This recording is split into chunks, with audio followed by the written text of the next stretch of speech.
Hello and welcome to the Two-Man Power Trip of Wrestling. I'm your host, JP John Poz. With me today, very special guest, the rap master himself, former WCW Superstar PN News. News, welcome. How you doing? Yo, baby, yo, what's up, bro? What's going on in your world? What are you up to? Right now, I'm just doing some business, trying to negotiate, get get some stuff done, and now I'm on my way home. But I wanted to make sure that I got in contact with you because we made it out that we were going to do this. Whether it's a day late, a week late, or even an hour late, we got it done, bro. That's right. That's right. So, are you doing anything wrestling related, like recently? Are you still in the biz? I'll be honest with you. I'm not doing the business anymore. I do a little bit of seminars. I do some wrestling seminars. I concentrate on the wrestling psychology, which I think has left the building for a while now, and so I concentrate on wrestling psychology seminars, and I get to do that a couple times a year in Austria. And if anybody else is looking for that kind of stuff, I'm more than willing to, to help out, man. Because I think that just like Hollywood, I think the storyline in wrestling matches has kind of lost the art form. I guess. Do you understand what I mean? Yes, big time. So what are you doing? What's going on, man? Same old, same old. I was actually recently looking at the new KWK Kayfabe Wrestling collection. I saw a couple PN Isn't News that figures. isn't that fantastic, man? Looks They've done a awesome. really good job. We've only got a few left. I know there's way less than 100 left, and because we only made 500 to start with, but Sean has really surprised me, and I am so psyched about it. It's been going really good. They did the Mantar figures as well, and of course Mike passed away last year. It's just a little over his. It's just last week was a year ago when he passed away, Mantar, and his figures sold out right away. But I would hope my figures. I don't have to die to sell out the rest of my figures, but I was happy what Sean did with Mike's figures, and I'm pleased at what he did with the figures he made of me. And yeah, it's amazing. I think as far as wrestling goes, we are nobody without our fans. And so when you've got a lot of old school fans collecting our merchandise still 30 years later or more is just fantastic. I can't say enough to I can't say enough about the people that are that dedicated. I think they're amazing, and I'm just thankful that the people think enough about me to buy 400 or 500 of my wrestling figures. That's just amazing to me. And they look cool as hell. They're just like the WCW figure from literally over 30 years ago. So I mean, they're awesome. Well, they're a little bit different because they're movable. They're not like the Galoob figures, so there's a movable thing. And then, of course, the chain and the hat are removable on the figures, and they have the original the WCW Galoob. Galoob did a what would you prototypes, and there were like 4 or 5 of the prototypes, and they had that blue costume, which just it pissed me off because I hated that costume. But at the same time, Sean put the orange one together that I had, and I really appreciated that. And everybody I know that I've talked to, they've been so made up with the figures, and I've kept a few myself, and I might auction off a couple later. They're more the originals, and I actually have the original prototypes and stuff like that. So I might be willing to auction that set off on the future and keep something for my grandson because my grandson deserves to have something for me when I'm gone. Wow, you have those prototypes. They're probably worth a pretty penny, I would imagine, because I've seen some other prototypes go for a ton. Yeah, Sean mentioned they're pretty they're worth a good amount of money, especially that it was a limited edition. That makes it even worth more of the while. And like I said, I got six or eight of them myself that are in the original packaging, and then plus the prototypes. I'm not going to sell, like I said, I'm not going to sell all of them, but I might part with a few of them if I get the right fans interested in what I've got to offer them. So, but again, I mean, I'm just made up, because those WCW figures never went into production, and there were just the prototypes. Which that original prototype, one of the original prototypes went for, I know in 2014, went for like $1,700, which is like, Whoa. amazing. You know what I mean? It Yep. just,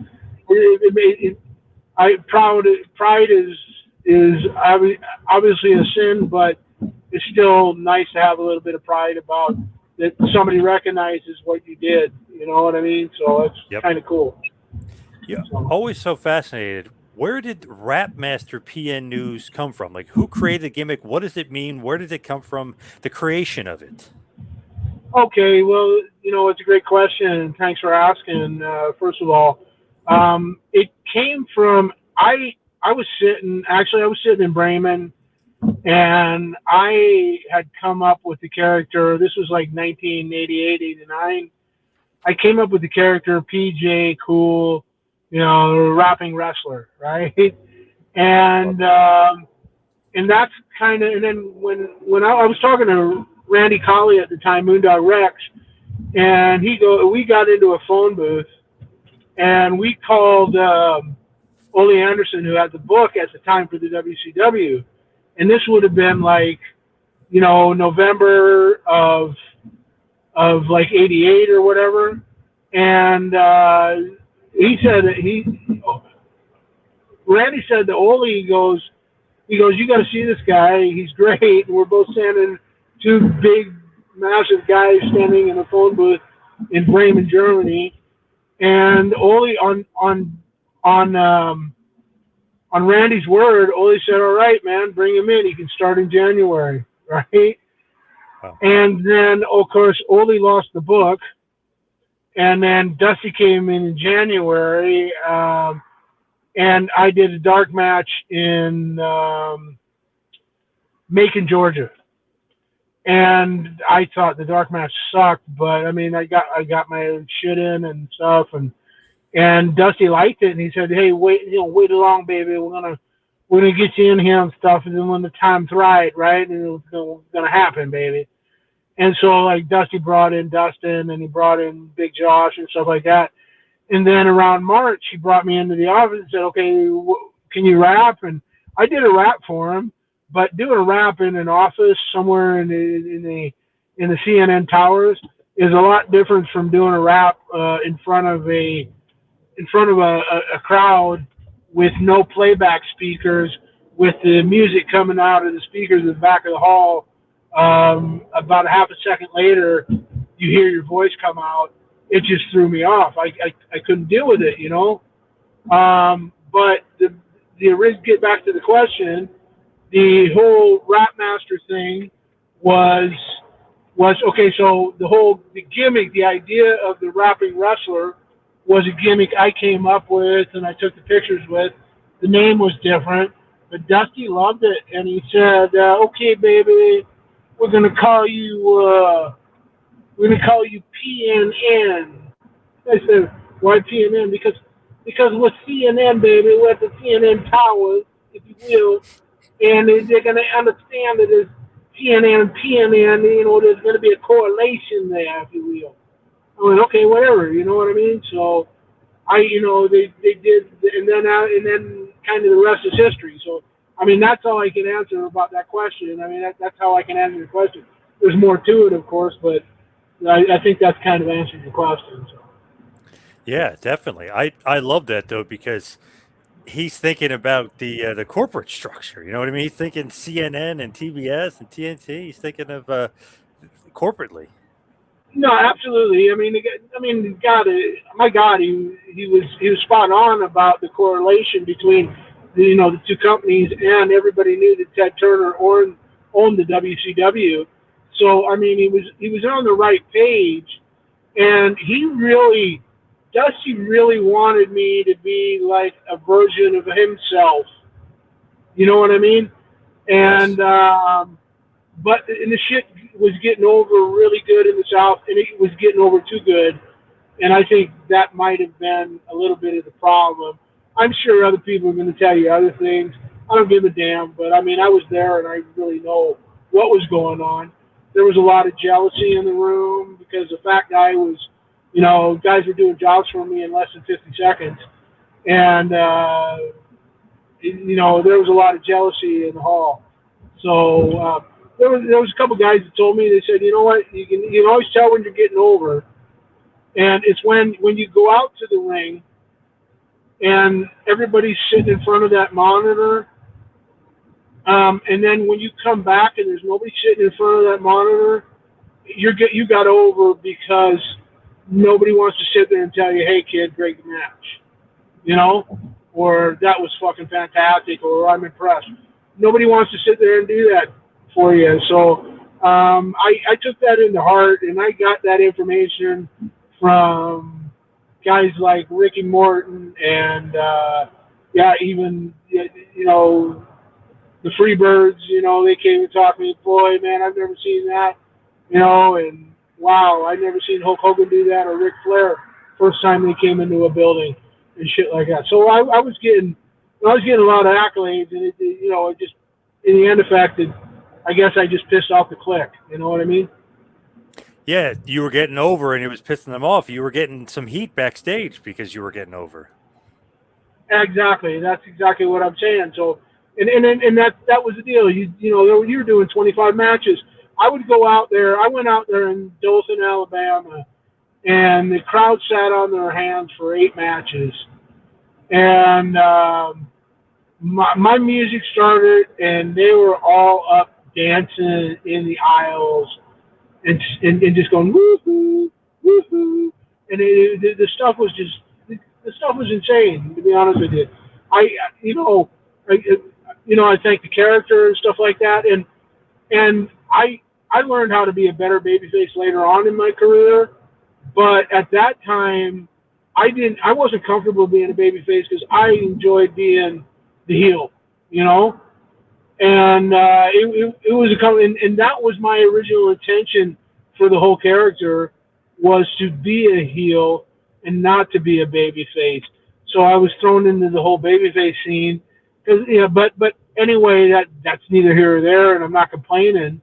But the stuff got over as it did because there was nobody else doing rap and wrestling at the time. I was the first. And so I was in the right place at the right time, but with the wrong support group, basically. Right. Yep. Did you think it should have been a heel, though, PN News, like the gimmick, or was it just going to be too popular? I don't know. I know I could have got it over as a heel. I know I could have got it over as a heel, especially in the South, right? You're in the South. Remember when Kurt Hennig was doing Rapids crap with Yes. WCW? I know Yep. I know I could have got heat with that as a heel. I mean, they got over as a babyface, but I could have got a lot of heat with that as a heel, and I think that would have been better for me. But at the same time, the way it happened, I actually learned from the experience.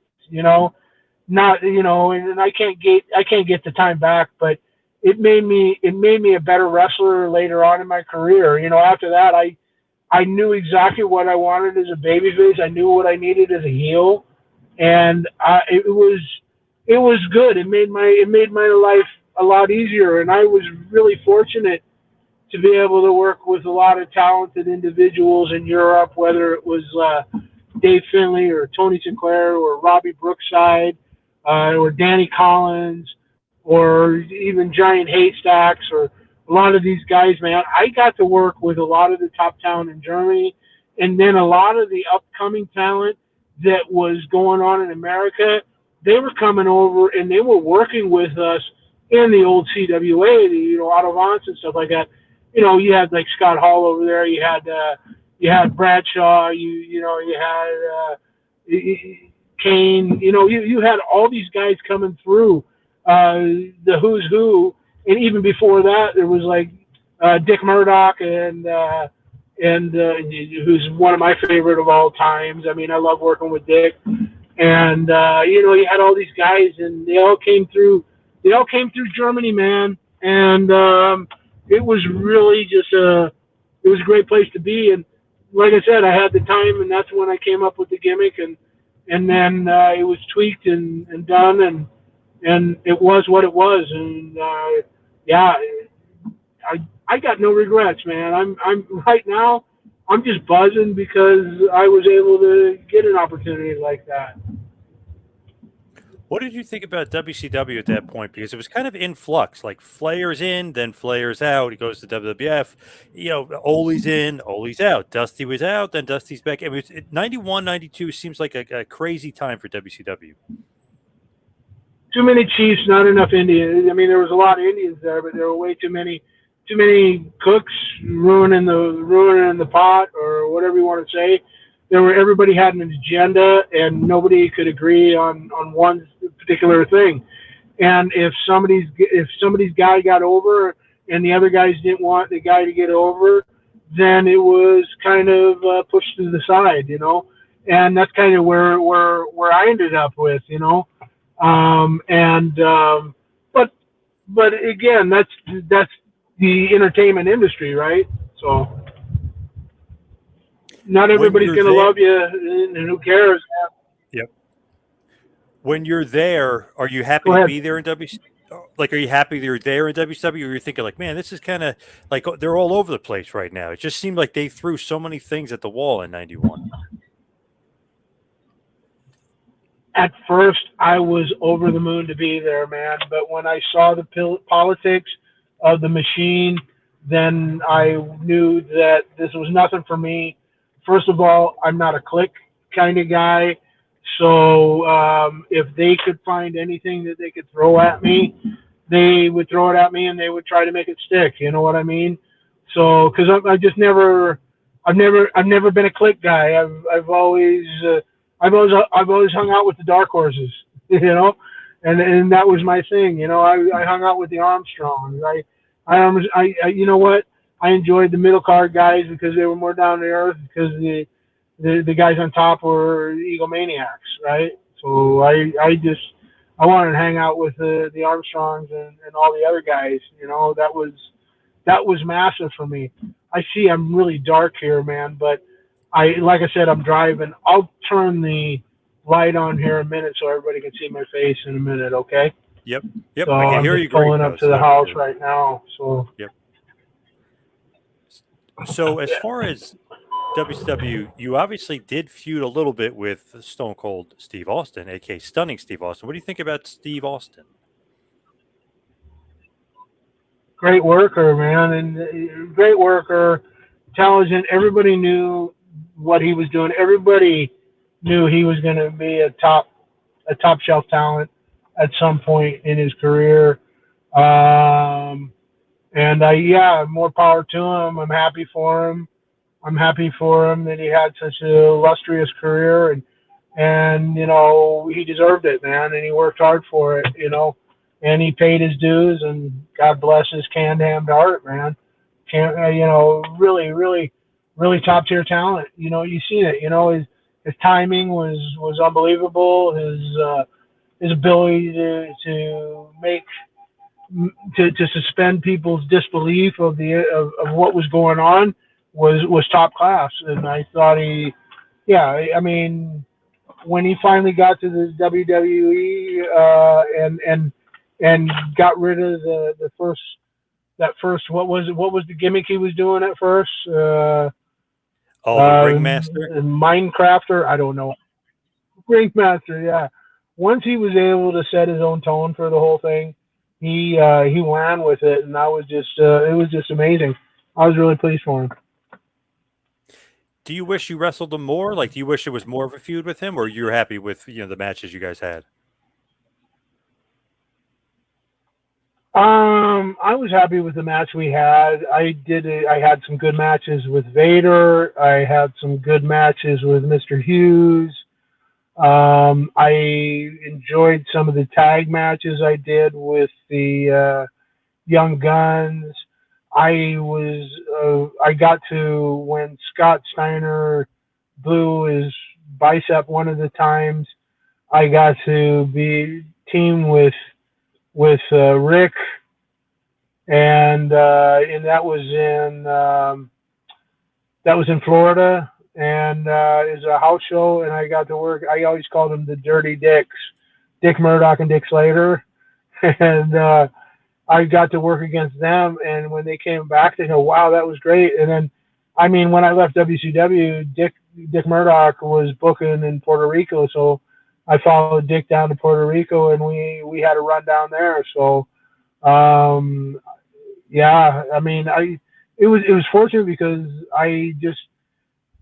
I came into the industry when some of the best workers were still in the industry. You know, your Bobby Eatons were at the top of their game. Your Dick Murdochs were still doing a good job.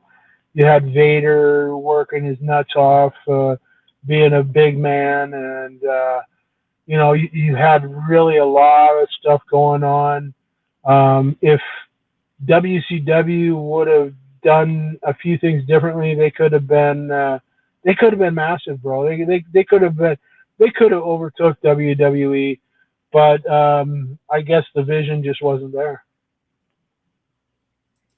Man, what could have been for sure. And speaking about what could have been, you versus Vader, wasn't that supposed to be a bigger program? It seemed like that was going to almost be leading into a bigger feud. It should have been a bigger feud, and it would have been. Yeah, bro, when you get heat, in a company, it just yeah. There's just no going back. So whether the heat is well founded or not, telephone, telegraph, tell a wrestler. Once you tell them something, everybody's gonna start believing if it comes out of the right mouths, and it doesn't matter. Thing is at some point when you're telling a lie 2,000 times, at some point people are just gonna take it as a truth. Whether it's true or not is irrelevant, and we live that today, every day in our politics. We see it. People tell a story, and yeah, like I said, telephone, telegraph, tell a wrestler, telegram. It's the story ends up actually different from what actually happened. So you were supposed to be basically in a bigger feud with him. You're supposed to wrestle him more. I was supposed to do a bigger feud with Vader. There was something set up with Mr. Hughes that was supposed to happen. They cut every feud that they ever had me wanting to go into. They cut it off before it even got started. So there was Hughes, there was the Johnny B. Bad thing, there was the Vader thing, and they all cut it off before. I can't tell you, but I just at some point I felt like they just didn't want me to get over anymore, and I couldn't, and I knew there was nothing I could do about it, and then that's the, when you're in that situation, and it's regardless of what you do, it just isn't going to happen. You can work your nuts off, and it ain't going to happen. I got promised the world, and I got given a big pile of poo with some frosted flakes on the top or something. But again, Yep. I enjoyed the time at the beginning. But when I saw the writing on the wall, there was nowhere for me to go. So what I ended up doing was I ended up coming back to Europe. I ended up going international. I went to 50, I've wrestled in 55 countries. 55 countries. Most of the WWE guys can't even say they wrestle in 55 different countries. I've had 5,000 plus matches over my long career. I don't think there's anybody in the last 30 years outside of maybe a guy like James Mason in England, or a guy like Robbie Brookside or Danny Collins, but I don't think he's active anymore, that can even come close to that. And I'm pretty sure James Mason has probably exceeded that. But I mean, you might even know who James Mason is, but he's a talented wrestler in England, and just, you know, really, I mean, I'd close my eyes and have a match with him, and you know, it's just going to tear the house down. When you're in WCW, right, there was that rumor about the overseas tour. What was that story? It was like they thought you were stealing, or somebody made up a that you were stealing, and then you got in a fight with Rick Rude. Well, I'm trying to see if I remember the story correctly. Well, you know, me and Rick Rude had a difficulty when we got back to the States, but it had nothing to do with that. Dude, I just don't like talking about it, because, you know, we were partying in my room, and Rick had the hots for a girl. He went into the bathroom. What he was doing in the bathroom, I can't tell you, and I'm not going to speculate, but I don't think he was having a shit. And when he came out, he was all pissed off because I was talking to the girl he was interested in. And then it kicked off, right? But it was never anything about what anybody claims it was to be, you know? But it was a reason for people to start telling stories and stuff like that. It was an opening to say, oh, the guy's a piece of shit. Guy did this, guy did that, without any proof. It was a kangaroo court, and I got left out to hang, man. And I've got a lot of sins I'm going to pay for, but the sins that they accused me that year, I did not commit a single one of them. So, and I don't even know what they all are. So whatever you can tell me, let me know, please. Well, I just remember that there was that story, like, oh, he was stealing, which wasn't true, but like, oh, he was stealing money on the overseas tour in WCW or something. It was like a weird story like that. Yeah, right.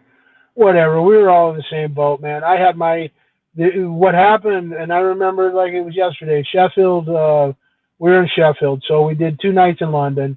Then we went to Sheffield. It was me and Taylor and Hughes in one locker room, right? I left, boom. I came back later. Terry comes up to me and goes, dude, fucking somebody stole my money. So what I do is, first of all, is I check my bag. My fucking nippins is gone, right? So Terry had his money gone. I had my money stolen. And then somehow that got me, because I was buying beer on a secured credit card that I just got the week before I went over there. Because I was buying that and paid for that on my room when I checked out the next morning, it became, well, it must have been new stealing because he never had a credit card. But I did. I had a secured credit card. I ordered it before I went on that tour, because I never had any credit. I'd always paid cash for everything. I was typical fucking old school wrestler, right? So I just paid cash for everything. And so that's how, I guess that's how that ended up happening that way. And then it just stuck. And then I can't, like I said, I can't do anything about a lie that's being perpetrated about me. And I really, at this point, I'm 58 years old. I could give a shit less what's been said about me, whether there's proof or there is no proof, you know. So without proof, they just I got hung out in the kangaroo court, and but I kept doing my things. I still had another chance in the end of the '90s to go to the WWF at the time, and then in 2008, I actually was in Kansas City and had another tryout with New York and stuff with my ex-partner Mike Colley, who passed away just over a year ago last year, and the thing is it would have been great to have that final run and stuff, but at the end, I felt that I accomplished enough in the industry, and I felt really good about it. And I, like I said, I can't change what people said, and I don't care at this point, because it doesn't affect me, because I know who I am as a person. So anybody can say whatever they want about me. They can go pound salt. I just, it doesn't affect me, you know. Did you ever get into it physically with Rick Rude? Was there ever an actual fight, or was just kind of pushing and Yeah, shoving and talking? it was like a punch. It was like two blows, and that was it. And then we ended up. I said, Rick, it's time for you to go. Boom, and then Rick walked out of the room. Next morning, he calls me up. Hey, PN, I'm sorry, man. Rick's hand was broken. He broke his hand on my fucking my hard melon, right? And he Yeah. goes, man, you can Wow. hit me. He goes, you can hit me if you want, man. What are we going to tell the office? So we made up some fucking stupid story about arm wrestling, and then we fell over a table, and I messed up my eye and stuff like that. But it was whatever, you know. They didn't buy the story, and everybody else were telling lies at that point and stuff. But Rick was on like that 100-day, $100,000 deal, and so he was trying to protect his job, and I didn't want to lose my job. So I went along with what Rick said. Rick wanted to do, right? But I had Yep. again, I had no hard feelings against Rick, you know. And you know, he's dead now, so I mean, so if I wanted to bury him, I could, you know, and he couldn't. He wouldn't have a comeback. But the thing is I got no ill feelings for him. We tried to work together, and that was it. And there's probably only one person I know Kurt Hennig knows about it, because me and Kurt Hennig had a conversation about it, and he's dead. I talked to Rick after that. There's probably only one guy on the planet that actually really knows what really took place that night, and that's Paul Heyman, and he's never said a word about it. So, you know, fuck Paul, right? That's all I can say. Yep. Not a Paul Heyman guy, I guess. You know, the funny thing about it is when I was in WCW, everybody was telling me when I had to do a splash on Paul Heyman in New Jersey at the Meadowlands, fucking the Steiners came out to me. Everybody came, oh, fucking stiff him, hit him hard. Nobody liked Paul, right? And he said no, and I took care of him. I looked after him, and that's why I went to ECW shortly, because I looked after Paul at that time. But I guess he forgot that, right? And which is fine. But yeah, Paulie, I never spoke to Paulie about that fucking situation, but he was managing.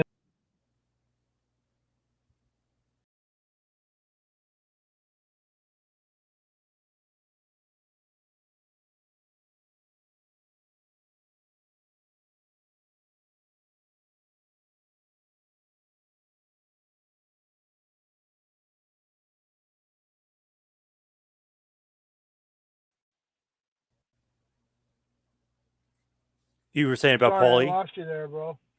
Yep. You were saying about Yeah, Paul? but Paul, yeah, so Paul knew what was going on, but I never had a conversation with him. I just never felt I needed to. So, and that's kind of just what happened. And like I said, I mean, I don't give a shit. I mean, I really don't, you know. Um, but I just disappointed. If there's one guy that could clear everything up, it would be Paul Heyman, because he was managing Rick at the time, and Rick would have told him exactly what happened, because I know he told Kurt, you know. So there was about 3 or 4 of us that actually knew what fucking went down that night. And hey, he booked you in ECW, but it obviously wasn't for a very long time there. He could have booked you a little bit better, losing to No, Spike Dudley of all people. But no, it wasn't a great run, but I did appreciate the time I was there. I was, you know, I do appreciate the time I was there with ECW. It just wasn't enough money, and you're on the road 3 or 4 days a week, and you know, you're in the Northwest, and you're getting pennies on the dollars, and at that time, $100 for a hotel room was a lot of money. You know, now it's normal, but in the late '90s, $100 for a hotel room was good money when you're on the road. You know what I mean?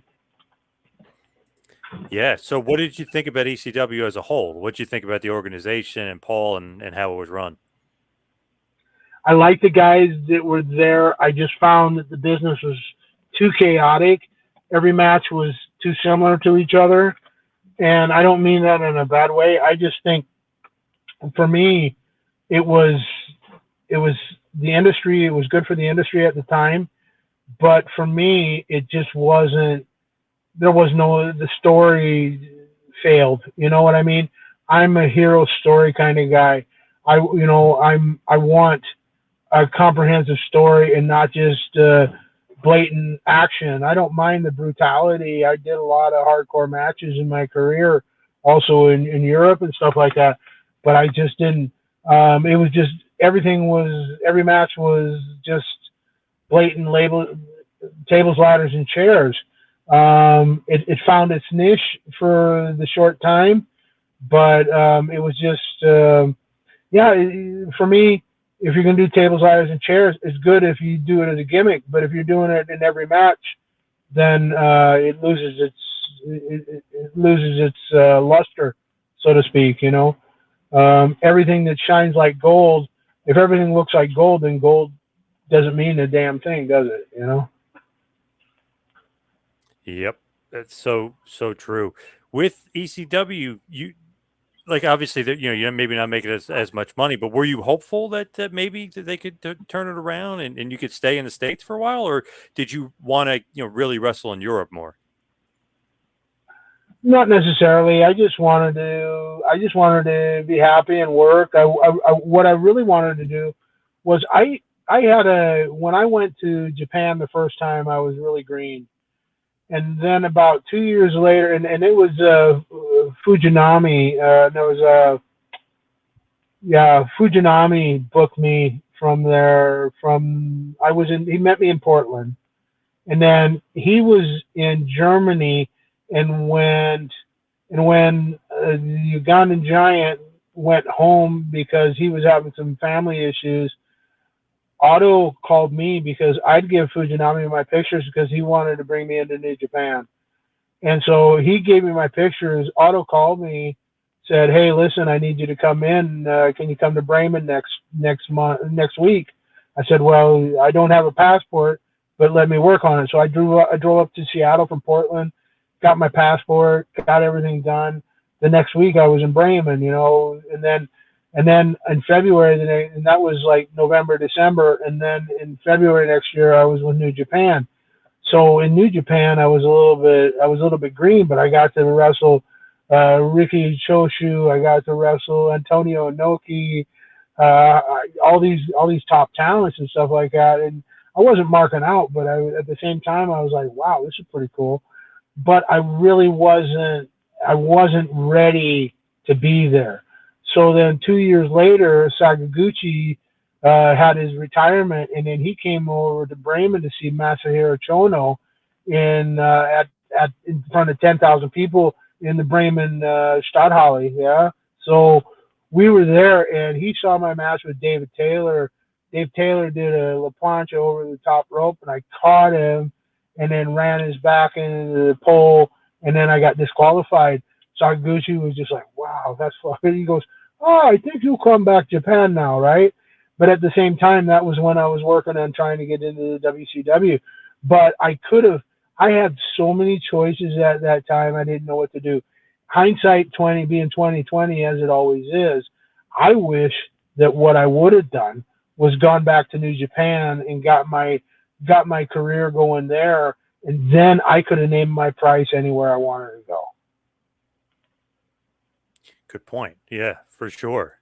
Um, I was just curious, Josh, going back Yeah. to WCW, why did you leave WCW? Was the contract up, or did you want to leave? I Like, was no, well, my contract was up. No, my contract was up. They tried to nail that fucking shit on me. I got injured at the beginning of the year.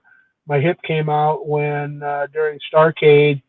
My hip popped out of the socket when uh, Sims he slammed me, and we were really close to the ropes. And when he slammed me in Starcade,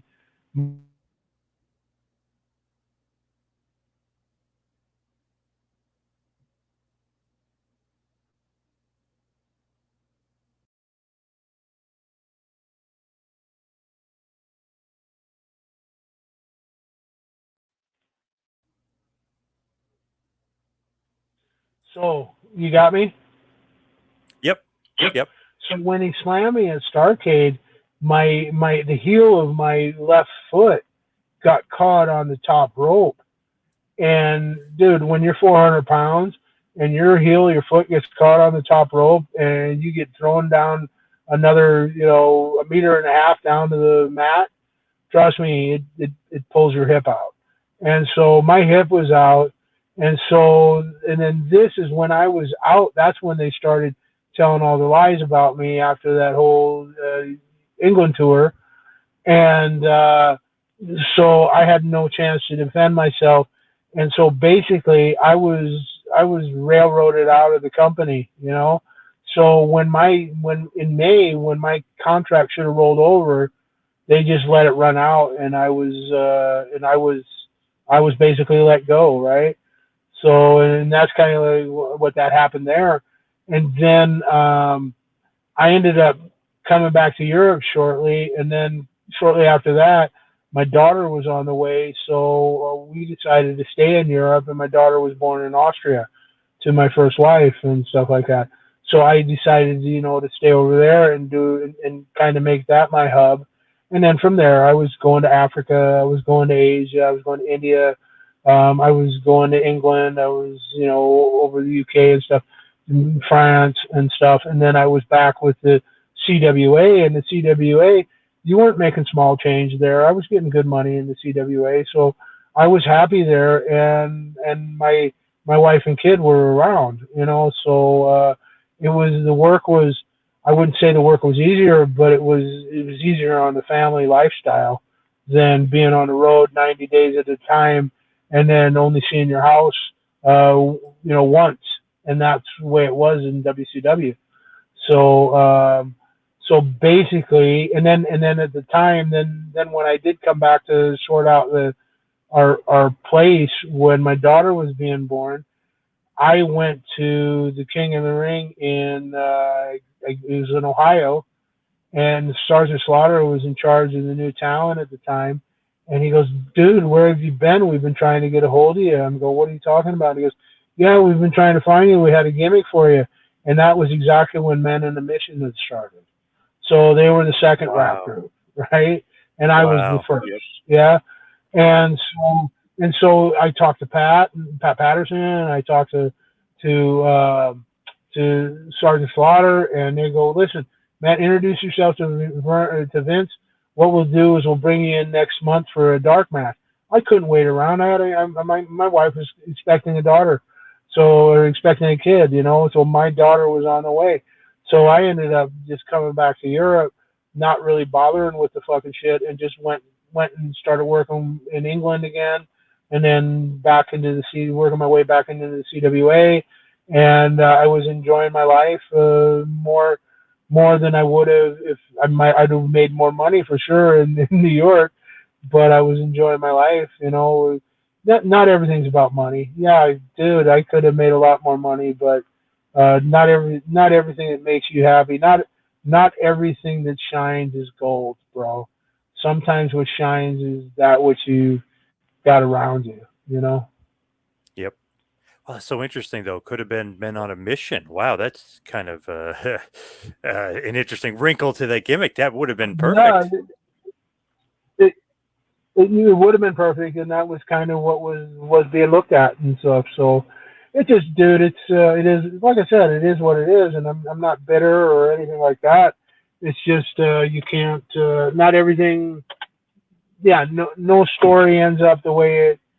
Yeah, no story is perfect. I think it just adds a nice twist to my story. So when I do pass away, I think maybe in my documentary this might be an interesting twist, and I appreciate you giving me a platform where I can talk about this and stuff, because it's just a nice place to be, man. I appreciate guys like you that put out these podcasts, and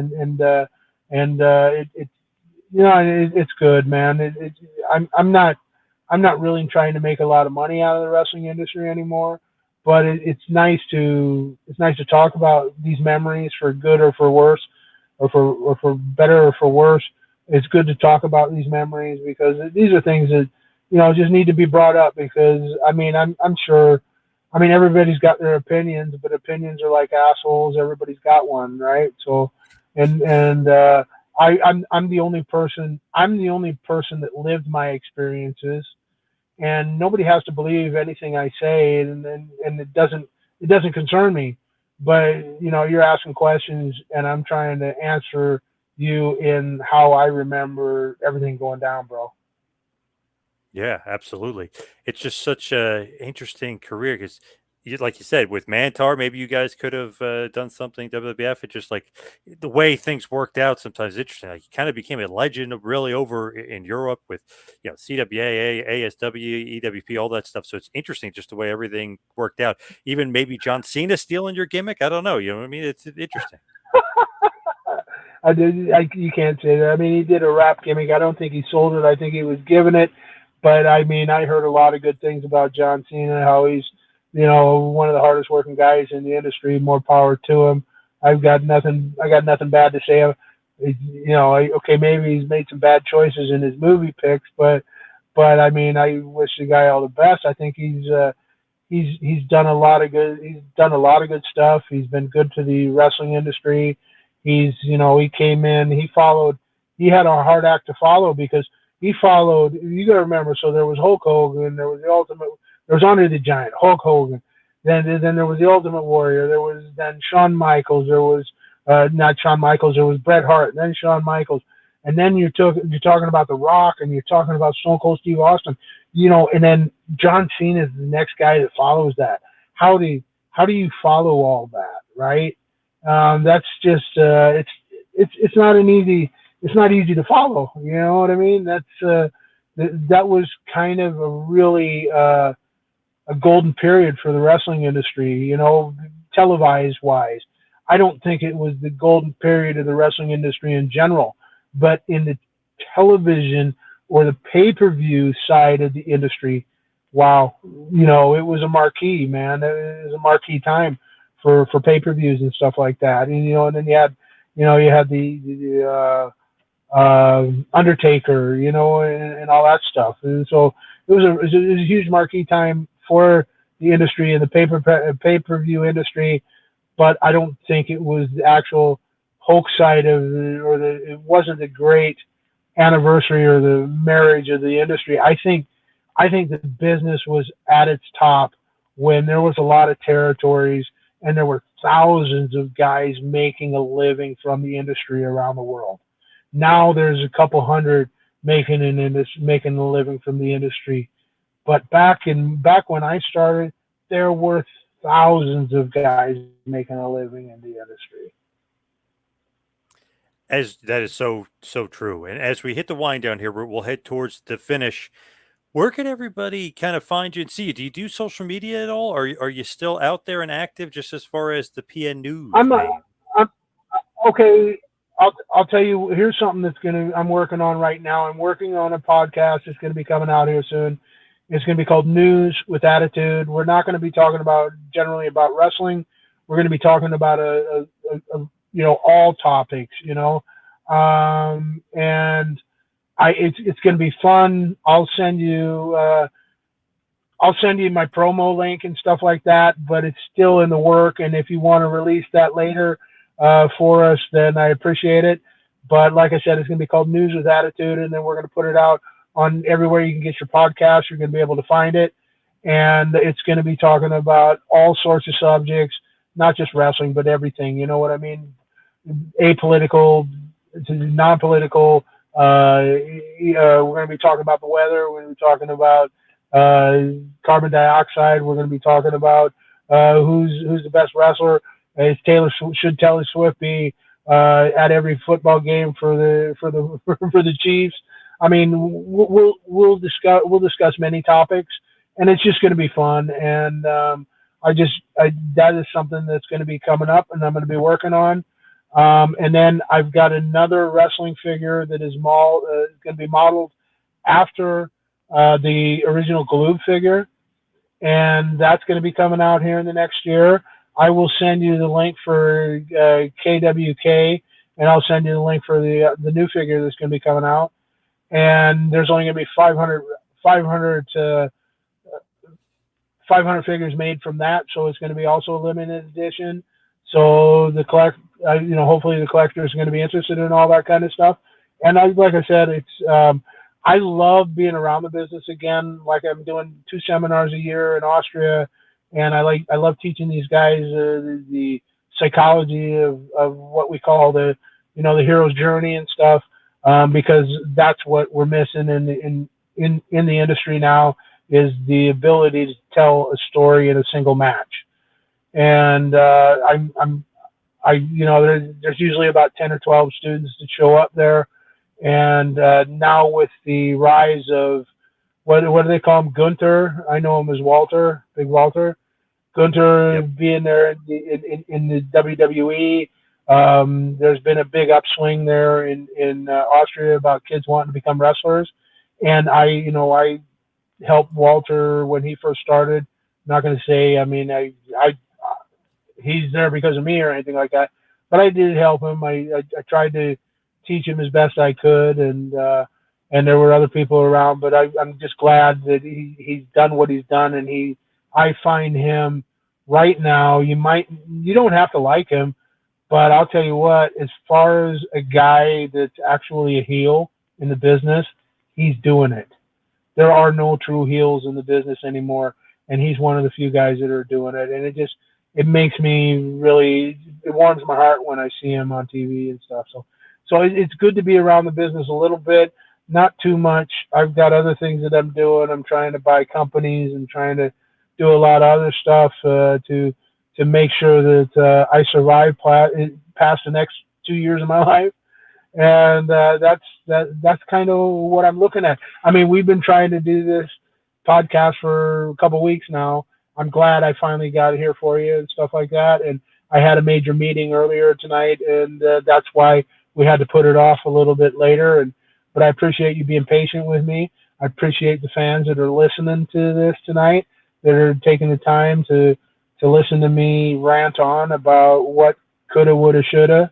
And I appreciate you, brother. This is the kind of thing wrestling fans need. Awesome. Thank you, PN News, for all the time today. Really appreciate it. No problem, my brother. You take care of yourself, and let's talk again soon. When my podcast is up and running, maybe we can get you on, and we can do some talking to you, and you can tell us about yourself. Okay? Awesome. I'm in. I'm all in. All right. Thank you. Have all right, yourself my brother. a great night. Appreciate it. I will. All right. Thank you very much, and we'll talk to you soon. And I'll send you as soon as we get some information, and I'll send you all that stuff, and we'll have a good conversation. Thank you. Good night. Yep. Thanks, everybody, for listening. Love you guys. God bless, and see you soon.